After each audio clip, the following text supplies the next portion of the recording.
देखिए इस पे तो बहुत वाज़ेह तौर पे अजमेर दरगाह से 2017-18 के अंदर जो अजमेर दरगाह से सज्जाद नशीन साहब आध्यात्मिक प्रमुख मेरे वालिद, उन्होंने बहुत आधिकारिक तौर पे एक वार्षिक हमारे यहाँ एक मीटिंग होती है सज्जाद खान की उर्स के मौके पे, उसमें बाकायदा ये ऐलान किया था, एक रेजोल्यूशन पास किया था कि गाय को राष्ट्रीय पशु घोषित किया जाए और इसका गोश्त ना खाया जाए। तमाम मुसलमानों से अपील भी की थी और आज भी मैंने देख रहा हूँ आप कई चैनलों के माध्यम से तमाम देश के जो उलमा है, मुफ्ती कराम हैं और दीगर तंजीमें हैं, वो सब ये कह रहे हैं कि गाय के गोश्त ना खाया जाए, इसमें शिफा नहीं है। और उसके अलावा ये तक कहा है कि इसकी कुर्बानी भी ना करें।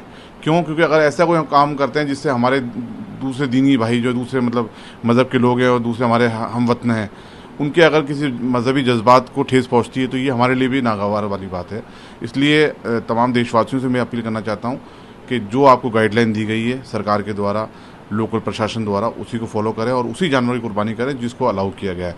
गाय किसी एक पर्टिकुलर धर्म की आस्था का प्रतीक है, हमें उनका एहतराम करना चाहिए, उनकी आस्था का, और इससे अवॉइड करना चाहिए। और हमें भी ये डिमांड करना चाहूँ हुकूमत इनसे कि क्योंकि ये हर साल बकरा जाती है, पहली बार नहीं आ रही है, इसको विराम लगाने के लिए इस विवाद को, क्योंकि अननेसेसरी लोग क्या है इसका राजनीतिक फ़ायदा भी उठाने की कोशिश करते हैं, तो इसलिए गाय को राष्ट्रीय पशु घोषित किया जाए और पूरी तरीके से गाय के गोश्त को बैन किया जाए।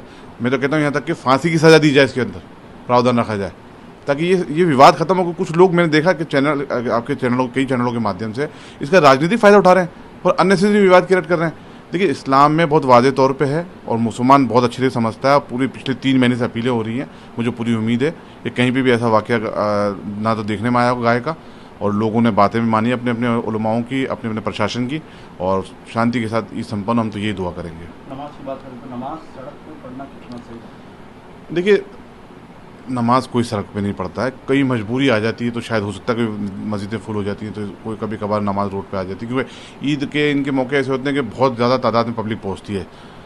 तो वैसे अगर शरई तरीका देखें तो जाहिर सी बात है मस्जिदें हैं तो मस्जिद में नमाज़ पढ़ी जाए। मैं भी ये अपील करूँगा, कोशिश करें कि जहाँ तक हो सके कि मस्जिद में नमाज़ पढ़ी जाए। हमारी इबादत से ऐसा कुछ ना हो कि किसी और को तकलीफ़ हो।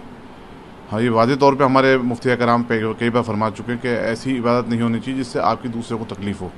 तो जाहिर सी बात है कि जो सरकार की गाइडलाइन उसको फॉलो किया जाए और सरकार के साथ कंधे से कंधा मिलाकर के मुल्क में अमन व अमान कायम रहे। कुल मिला के मानना ये कि इन सब बातों को लेकर के जो राजनीतिक दल या राजनीतिक क्या नाम है लोग हैं या शरारती तत्व हैं जो फ़ायदा उठाना चाहते हैं, उनको मौका ना दिया जाए।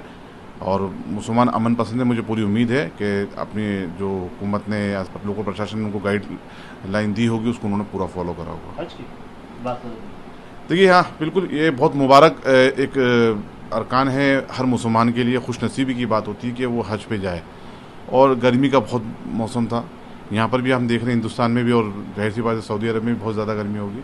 लेकिन जो हमारे जो मिलने जुलने वाले हैं, हमारे जो फॉलोअर्स हैं, उनसे हमारे को जो फीडबैक मिला इस बार हज का, हज ऑलरेडी मुकम्मल हो चुकी है भारत सरकार के द्वारा। ख़ास तौर से हमारी माइनॉरिटी मिनिस्ट्री जो किरण रिजिजू साहब हैं, जो पिछले 2-3 विजिट करके आए, उन्होंने व्यक्तिगत तौर पे जाके तमाम अपने मिनिस्ट्री के जो बड़े ऑफिसर उनको ले जाकर के वहाँ पर ये सुनिश्चित किया कि हिंदुस्तान से जाने वाले हर हाजी को अच्छी से अच्छी सुविधा मिले और किसी प्रकार से उनको तकलीफ़ ना हो, चाहे वो रहने की हो, चाहे खाने की हो, चाहे ट्रांसपोर्ट की हो। तो हमें जो फीडबैक मिला है कि वहाँ पर हर इंसान बहुत खुल के दिल से तारीफ़ कर रहा है और दुआएं दे रहा है किरण रिजिजू साहब को, माइनॉरिटी मिनिस्ट्री के लोगों को, कि अल्लाह ताला उनके दर्जा बुलंद करे। मैं भी यही बारगाह करीना से दुआ करता हूँ कि उन्होंने जो ये हिंदुस्तान के जो हाजियों की खिदमत की है हमारे माइनॉरिटी मिनिस्टर साहब ने, अल्लाह ताला उनकी खिदमत को कबूल फरमाए, उनकी उम्र बाल बरकत फरमाए और उनको हर बला आफत से महफूज रखे। और इसी तरीके से हमारी सरकार आगे भी काम करते रहे। हिंदुस्तान की जाहिर सी बात है आवाम ने वहाँ तारीफ़ कई लोगों के सामने की, तो हमारे विश्व में एक मैसेज जाता है कि हिंदुस्तान की हुकूमत हाजियों के लिए अच्छे से अच्छा इंतजाम करने के लिए प्रतिबद्ध है और किया जा रहा है और आगे भी करती रहेगी।